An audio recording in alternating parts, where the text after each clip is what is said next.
بسم الله الرحمن الرحيم الحمد لله والصلاة والسلام على رسول الله وعلى آله وصحبه ومن والاه العقيدة الإسلامية இஸ்லாமிய கொள்கை குறித்த பாடம் 7 கொள்கைக்கும் தௌஹீதுக்கும் முக்கியத்துவம் வழங்குதல்.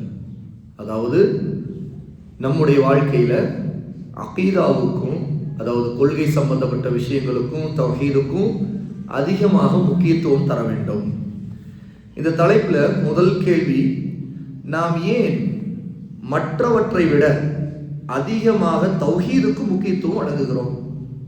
இந்த கேள்விக்கு ஷேக் பதில் எழுதுறாங்க, பல காரணங்களால் தௌஹீதுக்கு நாம் முக்கியத்துவம் வழங்குகிறோம். தௌஹீத் என்றால் அல்லாஹ்வை இபாதத்து செய்வது. முதல் காரணம், தௌஹீது தான் இணை வைப்பிற்கு நேர்முரணாகும். ஷிர்க்குக்கு எதிரானது தௌஹீது மட்டும்தான். இதுவே அடிப்படை ஆதாரமாகும். ஏன் தௌஹீதை அதிகமாக நாம் நம்முடைய வாழ்க்கையில வலியுறுத்த வேண்டும் என்றால், அல்லாஹ்வுக்கு இணை வைக்கிறதை விட பெரிய பாவம் எதுவும் இல்லை. ஆகவே தௌஹீதுக்கு எதிராக இருக்கக்கூடிய ஷிர்க். அப்ப தௌஹீதுக்கு முக்கியத்துவம் கொடுத்தால்தான் ஷிர்க்கை நாம் கண்டிக்க முடியும். அது நம்முடைய அடிப்படை. இதன் மீதுதான் இஸ்லாம் கட்டமைக்கப்பட்டுள்ளது. இஸ்லாமுடைய அடிப்படையும் இதுதான், தௌஹீத், அதாவது ஷிர்க்குக்கு எதிரான நிலைதான். 2 ஷஹாதாக்களில் இது அடங்கும். ஒன்று லா இலாஹ இல்லல்லாஹ், மற்றொன்று முஹம்மது ரசூலுல்லாஹ். அப்போ வணக்கத்திற்குரிய அல்லாஹ்வை தவிர யாரும் இல்லை, முஹம்மது ஸல்லல்லாஹு அலைஹி வஸல்லம் அல்லாஹ்வுடைய ரசூல் என்று நம்ம ஷஹாதா சொல்றோம்னா, இது மிக தெளிவாக நம்முடைய கொள்கையை சொல்லிக் கொடுக்கக்கூடிய விஷயம். அப்போ இதற்கு நாம் முக்கியத்துவம் கொடுக்காம இதற்கு அடுத்த நிலையில தான் மற்றதெல்லாம் வைக்க வேண்டுமே தவிர இதற்கு முன்னாடி வேறொன்றை வைக்கவே முடியாது. 2வது, இந்த மேற்கூறப்பட்ட தௌஹீதின் மூலம் இறைமறுப்பாளன் இஸ்லாமிற்கு வந்துவிட்டால் அவனை கொல்வது கூடாது. தௌஹீத் ஏன் அவ்வளவு முக்கியமானதா இருக்குன்னா, ஒருவர் இதை ஏற்றுக்கொள்ளும் போது அவர் முதலில் ஒரு காபிராக, முஷ்ரிக்காக, எப்படிப்பட்டவராக இருந்தாலும் ஒரு போர்க்காலத்தில் கூட இதை சொல்லக்கூடிய ஒருத்தரை, இதை ஏற்றுக்கொண்ட ஒருத்தரை கொல்வது நமக்கு ஜாயிஸ் இல்லை, அனுமதி அல்ல. ஒரு முஸ்லிம் இந்த தௌஹீதை மறுத்தாலோ அல்லது பரிகாசம் செய்தாலோ அவன் தன் மார்க்கத்தை விட்டு வெளியேறியவனாக ஆகிவிடுவான். அல்லாஹ்வுடைய இந்த இபாதத்துங்கிற இந்த தௌஹீதை, இந்த கொள்கையை ஒருத்தன் கேலி செய்தா அல்ல இதை ஏற்க மறுத்தா, அவன் முஸ்லிம் குடும்பத்திலே பிறந்திருந்தாலும் சரி, அவன் மதம் மாறியவனாக மாறிவிடுவான். அவன் இஸ்லாமை விட்டு வெளியேறியவனாக ஆகிவிடுவான். அவன் இறை மறுப்பாளனாக உள்ள நிலையில் அவன் கொல்லப்பட வேண்டும். அதாவது ஒரு இஸ்லாமிய ஆட்சியாளர் இருந்தார்னா அவர் அந்த இறை மறுப்புக்கு போய், அதாவது முர்த்ததாக மதம் மாறிவிட்ட ஒருவனுக்கு தண்டனை கொடுப்பார். தௌஹீத் எவ்வளவு முக்கியத்துவங்கிறதுக்கு இது புரிய வைக்கிறாங்க. தௌஹீதை விட்டு ஒரு வெளியே போனா, லா இலாஹ இல்லல்லாஹ்வுக்கு முரணா ஷிர்க்ல போய் விழுந்து அவன் மார்க்கத்தை கேலி செய்யக்கூடியவனாக இறை மறுப்புக்கு போனா, இஸ்லாமிய ஆட்சியாளர் என்ன செய்வாரு? முர்த்தது ஆனவர்களுக்கான தண்டனைப்படி அவரை கொன்று விடுவார். இதுதான் மார்க்க சட்டம். மன் பத்தல தீனஹு ஃபக்துலுஹு. ரசூல் ஸல்லல்லாஹு அலைஹி வஸல்லம் சொன்னாங்க, எவன் தன்னுடைய மார்க்கத்தை, தீனை மாற்றி விட்டானோ, அதாவது மதம் மாறி விட்டானோ, அவனை கொன்று விடுங்கள்னு சொன்னாங்க. அப்ப அந்த அடிப்படையில் இஸ்லாமிய ஆட்சி உள்ள ஒரு தேசத்துல மட்டும் இந்த சட்டத்தை அமல் செய்வாங்க. மதம் மாறியவனை கொன்று விடுவார்கள். அப்போ உயிருக்கே பாதுகாப்பற்ற நிலை எந்த இடத்துல வருதுன்னு கேட்டால் தௌஹீதின் அளவுகோலை வைத்துதான் அங்க முடிவு செய்யப்படுதா. அவ்வளவு மிக முக்கியமான விஷயம். இதுக்கு முக்கியத்துவம் கொடுக்காம இருந்தா, ஒருத்தர் இஸ்லாமை அறியாம, தௌஹீதை அறியாம இருந்தா அவன் முர்த்ததானா, யார் அது கேட்கறது? இன்னைக்கு நம்முடைய பிரச்சனை என்ன? நம்ம தௌஹீதை பற்றிய தெளிவே மக்களுக்கு சொல்றது இல்லை, லா இலாஹ்வுடைய விளக்கத்தை சொல்றது இல்லை. இன்னைக்கு நம்முடைய மக்கள்ல எத்தனை பேர் முர்த்ததாகிறாங்க? காதலின் பெயரால் ஓடி போய் எத்தனை பெண்கள் முர்த்ததாகிறாங்க. ஒரு காஃபிரை கல்யாணம் பண்ணிட்டு, கோயிலே போய் கல்யாணம் பண்ணிட்டு, மாலை போட்டுக்கிட்டு அதை வணங்கி கொண்டு, இப்படி எவ்வளோ மக்கள் முர்த்ததாகக்கூடியவங்க இருக்கிறாங்க. அப்ப அவங்களுக்கு தௌஹீதுடைய மகத்துவம் தெரிஞ்சிருச்சுன்னா, ஒரு முஷ்ரிக்க கல்யாணம் பண்றது எவ்வளவு ஒரு வெறுக்கத்தக்க விஷயம் அப்படின்னு உணர்ந்திருப்பாங்களா இல்லையா? அப்ப நம்ம லா இலாஹ இல்லல்லாஹ்வுடைய அர்த்தத்தை கூட அவங்க விளங்கலைன்னு தெரியுது. அப்ப இந்த அளவுக்கு ஒரு காதல் போன்ற விஷயங்கள்ல மக்கள் அந்த பித்து பிடிச்சு அந்த மயக்கத்துக்குள்ள போய் அதிலேயே தங்களை கொடுக்கறாங்க அப்படின்னா, அது மதம் மாறுகிற அளவுக்கு அவங்க போகிறாங்கன்னா, அப்ப அவங்களுக்கு தௌஹீதுடைய முக்கியத்துவம் தெரியல. 3வது, நபிமார்களும் ரசூல்மார்களும் தங்களுடைய சமுதாயங்களை இதன் பக்கம் தான் அழைத்தார்கள், தௌஹீதின் பக்கம் தான் அழைத்தார்கள். எல்லா நபியும் அனுப்பப்பட்ட நோக்கம் என்ன? அல்லாஹ்வை இபாதத் செய்ய வேண்டும், அந்த தௌஹீதின் பக்கம் அழைக்கத்தான் அனுப்பப்பட்டாங்க. ஷிர்கை விட்டு தடுக்க அனுப்பப்பட்டான். அதை அல்லாஹ் தஆலா வலகத் பஅஸ்னா ஃபீ குல்லி உம்மத்தின் ரசூலா அன் இஅ்புதுல்லாஹ வஜ்தனிபுத் தாகூத், ஒவ்வொரு சமுதாயத்திற்கும் ஒரு ரசூலை அனுப்பவே செய்தோம், அல்லாஹ்வை வணங்குங்கள், ஷைத்தான்களை வணங்குவதை விட்டு விலகி விடுங்கள் என்றுதான் அவர்கள் சொன்னார்கள் என்று சூரத்துன் நஹல் 16வது சூராவுடைய 36வது ஆயத்துல சொல்றாங்க. 4வது காரணம், தௌஹீத் எனும் இந்த கொள்கைக்காகத்தான் அல்லாஹ் உலகையே படைத்திருக்கிறான்.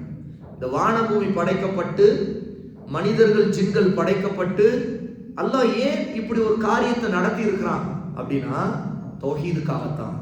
அதைத்தான் அல்லாஹ் தஆலா வமா ஹலக்துல் ஜின்ன வல் இன்ஸ இல்லா லியஅபுதூன் என்று சொல்றான்.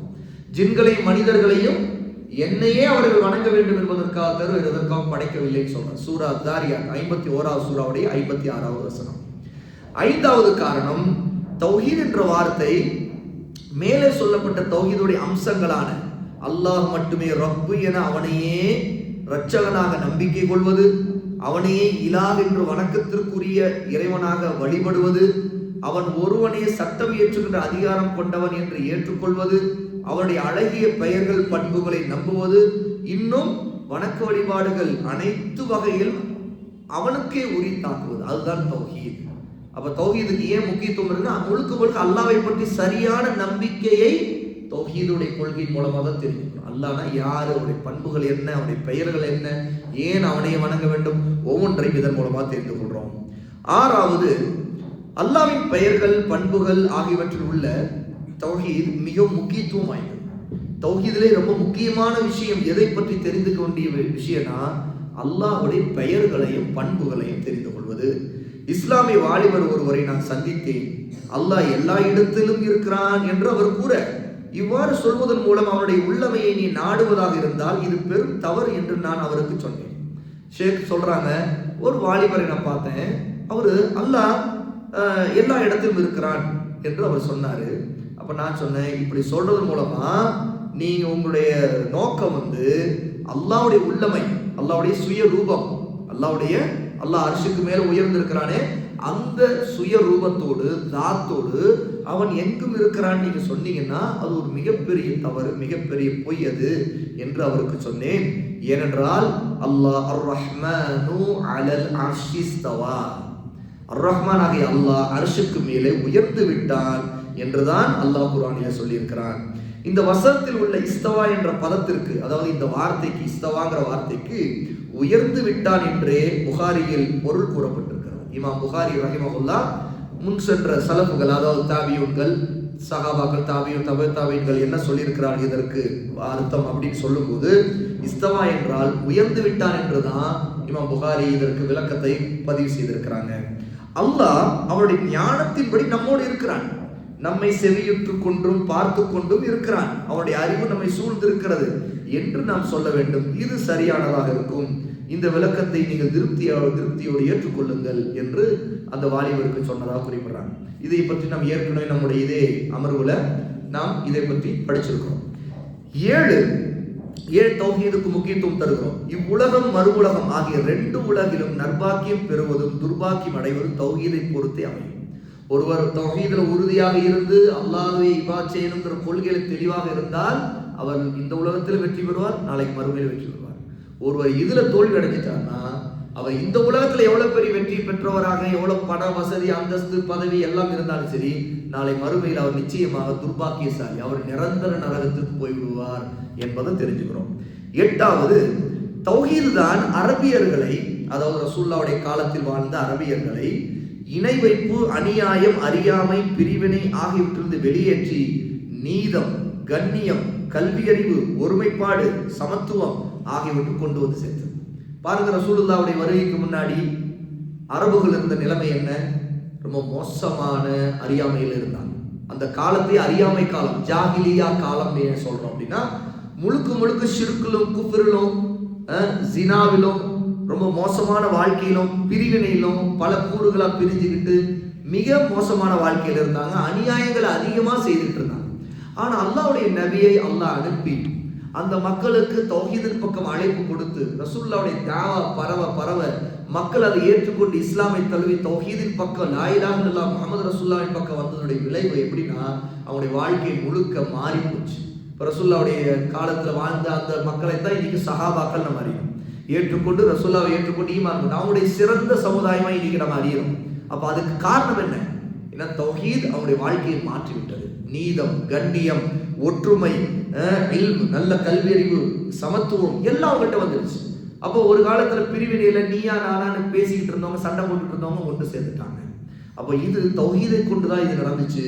அப்ப நம்முடைய காலத்துல இருக்கக்கூடிய பிரிவினைகள் ஒழியணும், அல்லாஹ்வுடைய அடியார்கள் மக்கள் ஒன்றுபடணும் அப்படின்னா தௌஹீதுடைய பிரச்சாரத்தை முன்வைக்கணுமே தவிர மற்ற விஷயங்கள்ல அவர்களை உழப்பி அவர்களை உழல வைத்து அதன் காரணமாக தொடர்ந்து அவர்கள் வாக்குவாதத்திலே சண்டையிலுமே தான் விழுந்து கிடப்பாங்க.